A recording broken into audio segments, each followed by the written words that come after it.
I'm Beian, so I'm 22 years old, and I just got interviewed by KeithAndrew, and he is amazing. He basically understands you deeply about you, because he asks questions that's what really describe what is deep inside of you. For people who want to know what is the Keith Andrew Network, whole point of my talk show is to show people that even with having a learning disability, I can still amount to something. And at the same time, I'm able to turn myself into an example for people out there dealing with any types of learning disabilities and disabilities to never give up and prove people wrong. Prove to them that labels do not dictate who you are and who you're going to be. Prove to them you can stem out to something. With that being said, the first question I want to ask you is tell our audience a little bit about your background and how you came to do what you do now. So as everyone knows, it's like I'm Asian girl. I'm from China, and my name is Beian. And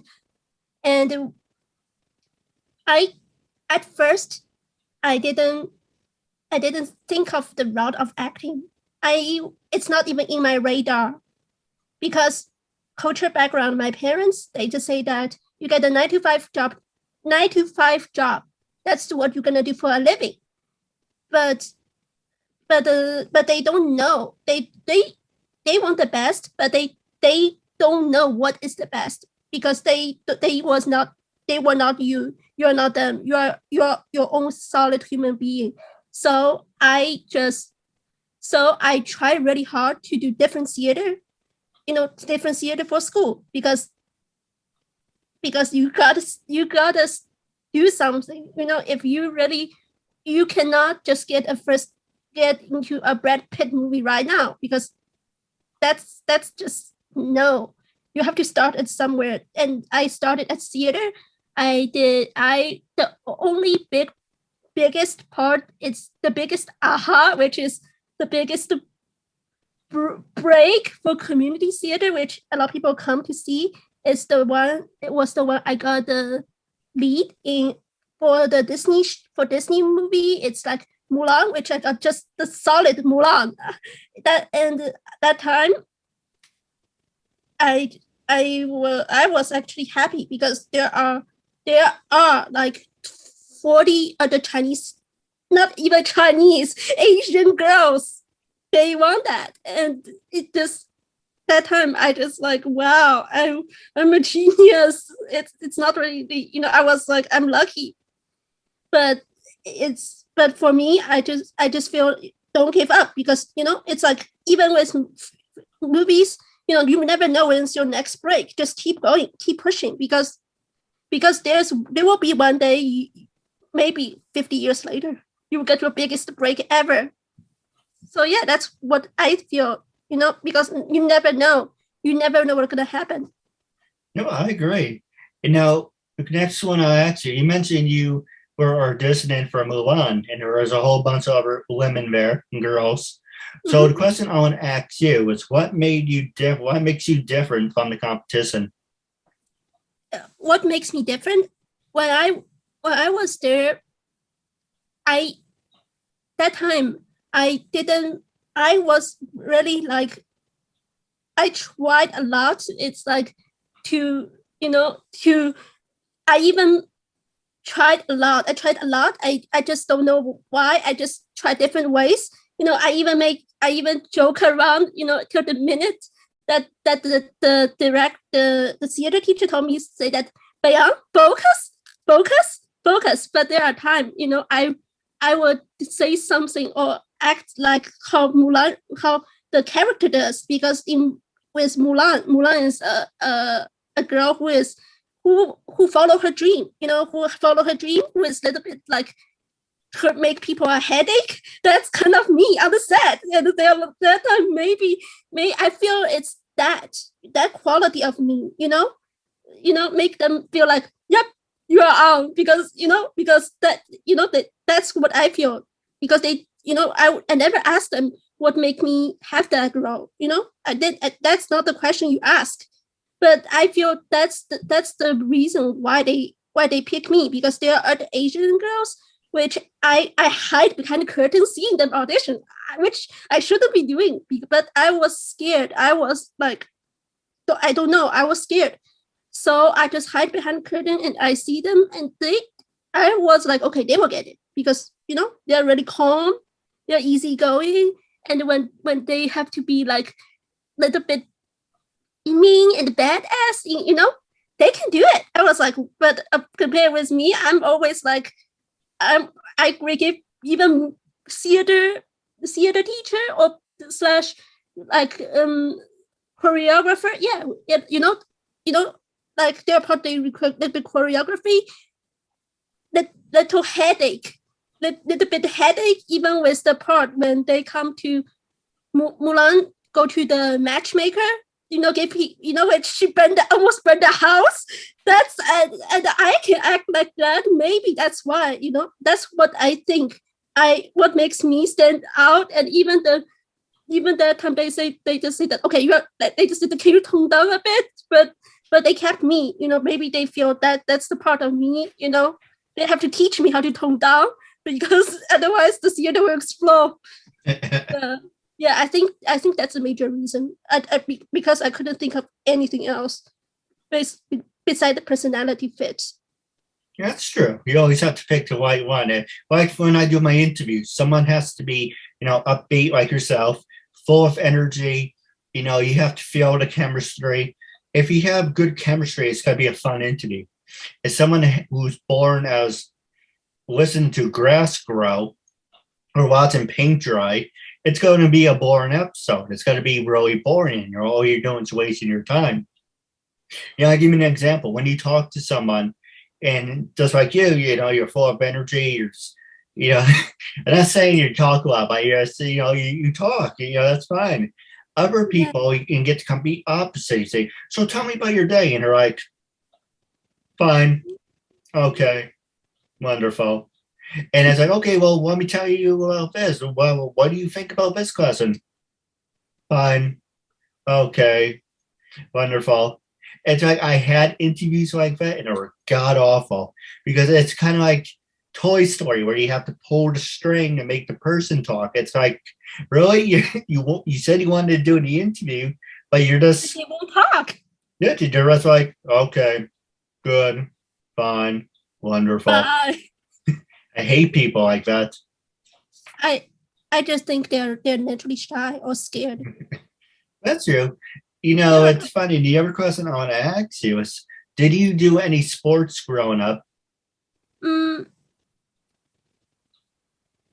I did kind of little sports, but you cannot say sports. I did dance, which is not sports, and I did cheer. I'm not so sure it's sports, but the thing is, hey, they put it on sports when you go to Actor Access.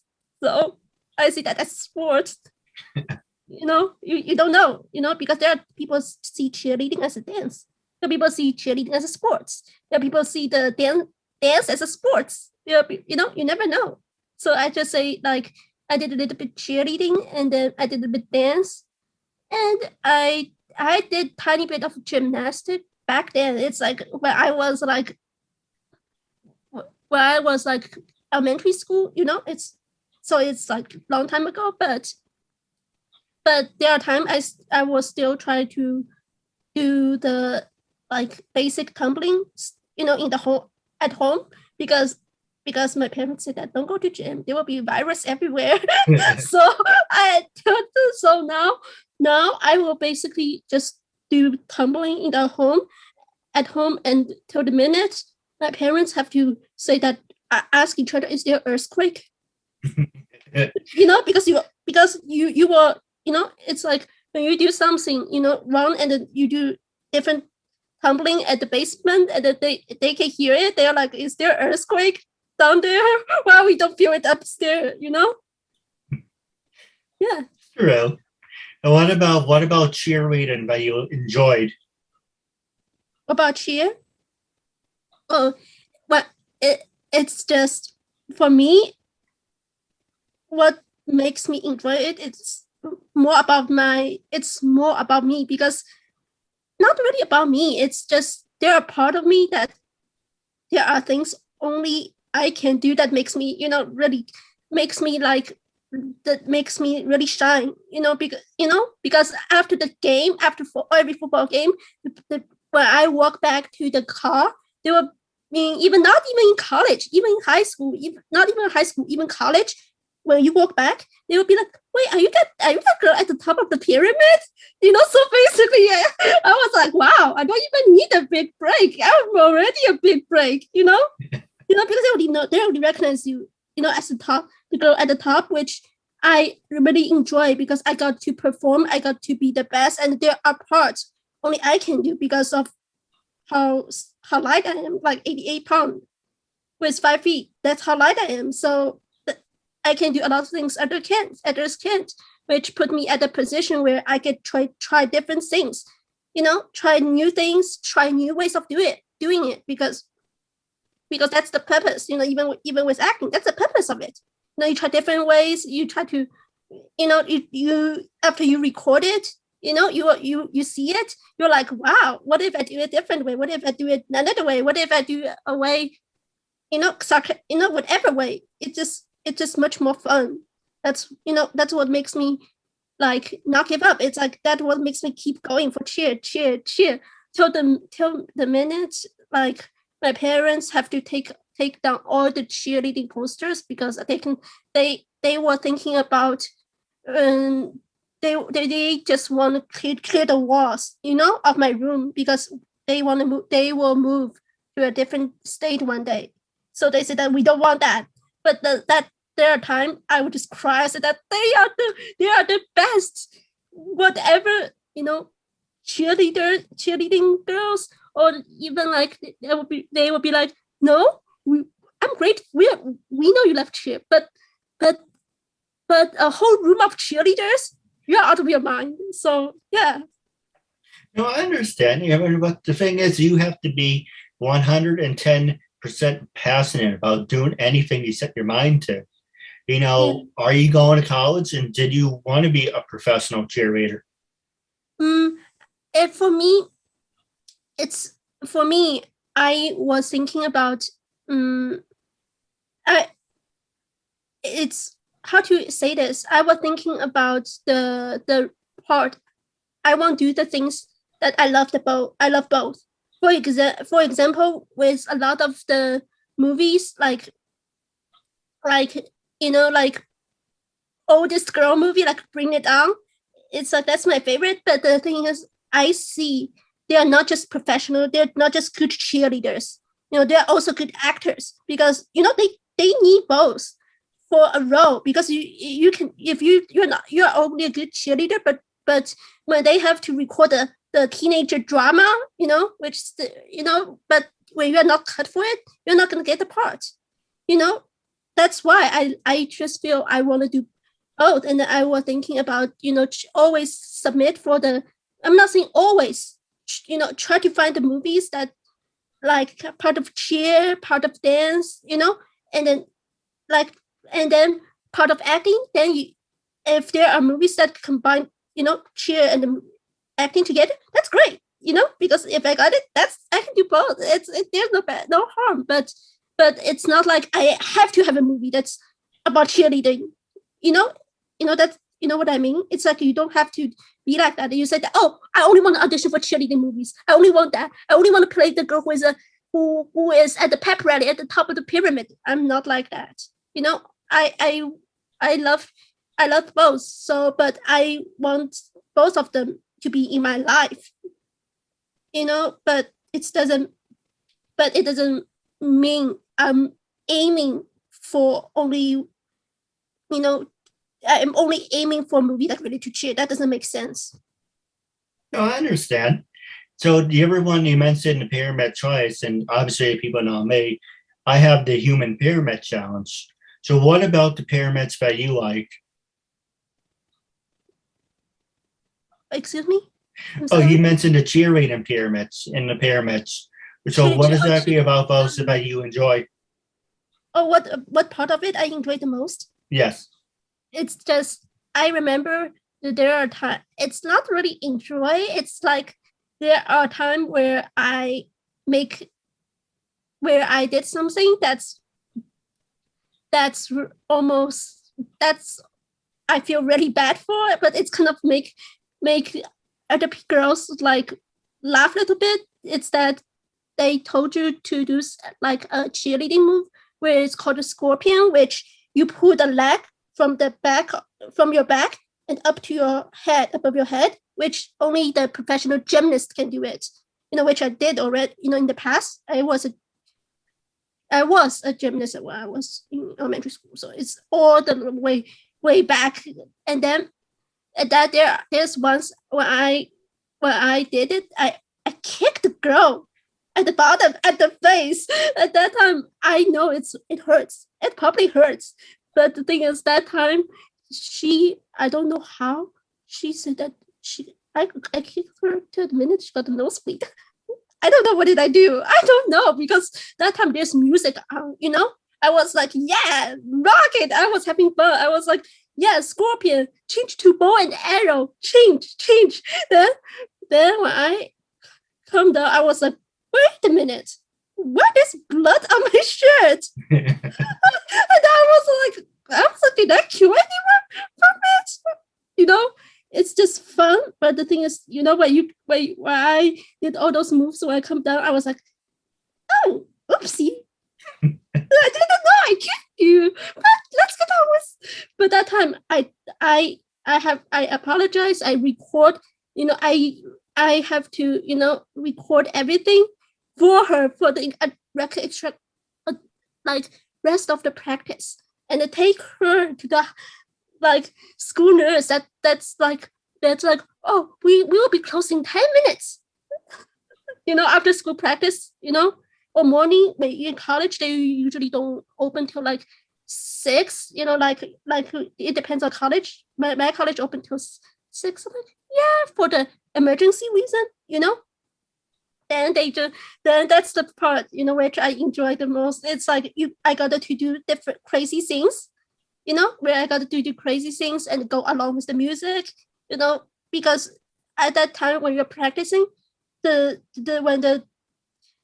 when coach is away, you gotta have fun. You gotta try. You gotta try to say, oh, we're working a stunt. We're at the top. Which one do you think is the most? That was the best one, with the microphone, or with a palm, or with different, the different motion. Different things. That's what makes it fun. That's what makes me, always go for it. But yeah, but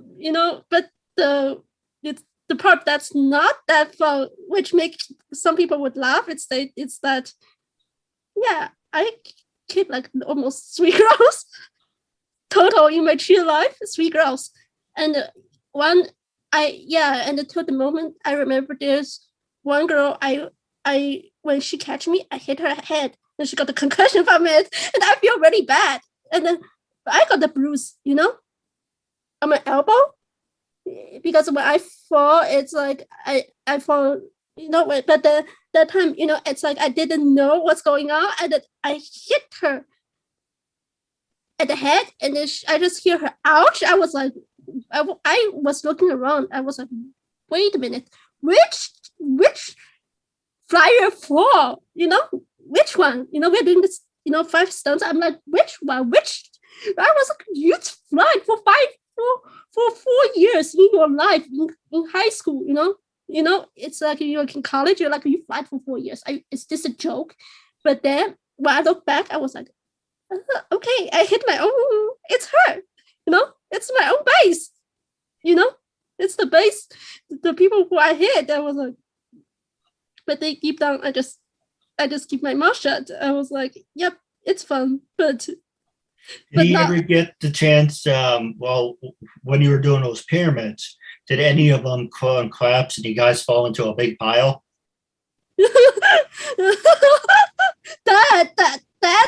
that you watch too much movies of it. But the only part of it is that when you fall, it's the only thing is that it's like they will pick the tiniest girl. It's like it depends on the pyramid. If it's like if it's really big pyramid, like 3, 2, 1, 3-person bottom, 2-person, it's a triangle shape. That time they want the lightest girl, so it's like anything happen, it's like at least a little bit safer, than the heaviest girl at the top, so for those things, it for me, it never happened. Maybe we got trained, like I got practice professional with college cheer. It never happened, but it only happened like in high school cheer, where someone just like they put lotion on their hand, and then, which in wintertime everyone does that in Minnesota, it's cold, so that's the time when those things will be happening, all the time when you are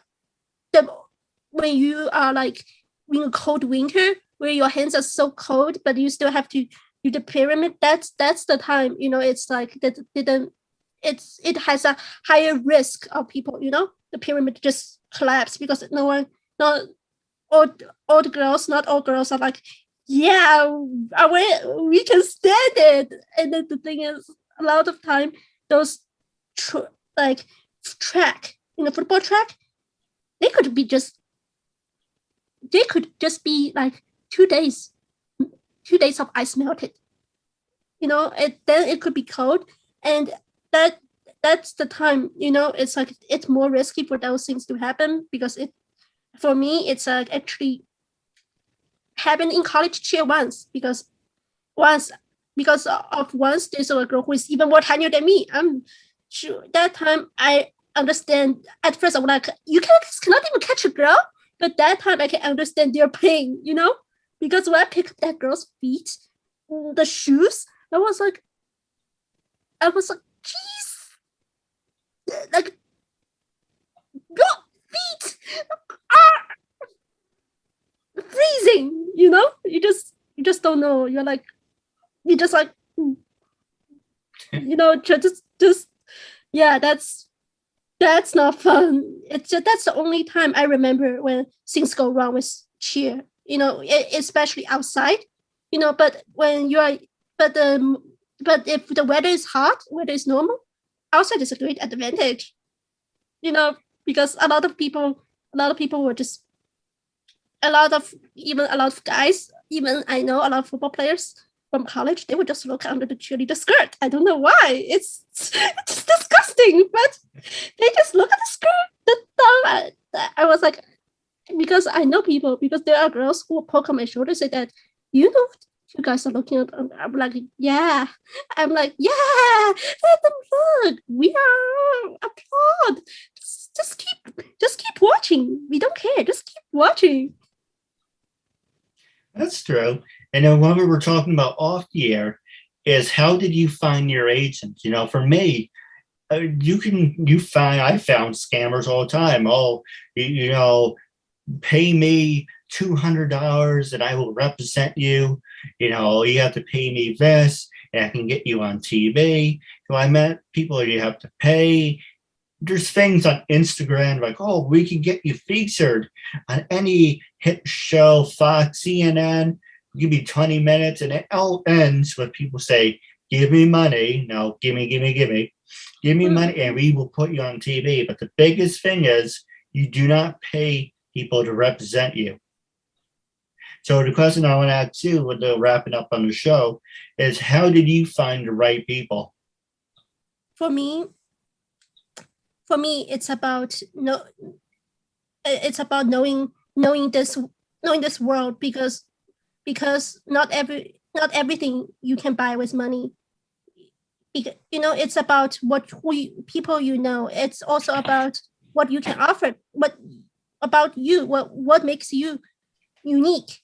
Because and then that's why with agent, there are agent, even the legit one, I see tons of casting shows. It's like agent talent, whatever, you name it. But the thing is, even I'm not saying anything, all those, I'm not trying to make people come after my butt for after this, but there are people who will say, oh, you go to casting and direct workshop, this and that. But the thing is that those things, it's just like you buy your way in, but you may get a one or two peak there, here and there, because of how competitive the market is. You will get one look there, one shot there at Nickelodeon, but it's not gonna guarantee because you didn't start at the right foot. So there are tons, even the group I mean, there are tons, but I never took any of them. I never even comment. I told myself, it's that if they like me, they like me. If they don't, go to someone who do, because if they really like you, they should not ask you for money. They should be the one say that, oh, we will let you pay 10% or 15%, or whatever their rules set up for the, So that's why I don't really look for agent, because I feel the connect, you talk to people, you be friends with people, because that's how all the business work. You don't give them money for anything. That's what I always told people. Don't give money. Don't give money. You just be yourself, and then talk with people, be friends with people, be nice to everyone. You will find what you want easily. It's not like you will find what you want. They will give you what you want, but it's about who you talk to and what they offer you and what you can offer them. Otherwise, then after you got those relationships, then there are things you don't really even need till the end of the day. Because that's what I feel. It's, for me, it's like agent or not, it doesn't really matter, because if you like me, you like me. If you don't, you don't. There's no such thing as like, there's no such thing as casting, paying someone. It's like you are the product. You're selling to them. If they don't, if they were just, if you have to pay them to come to you, then you are doing opposite of what you're doing. Then you're like, they are the actors, you are the movie producer. But it should be a reverse cycle. It's like that's why I never look for agents. I agree with you. Now we're wrapping up our talk show. I do have a couple questions for you off the air. But wrapping up our interview segment, it was a real honor and privilege having you as a guest. Looking forward to part 2 down the road. It was an honor and privilege. And I just want to say thank you for your time. And until we meet again, catch you later.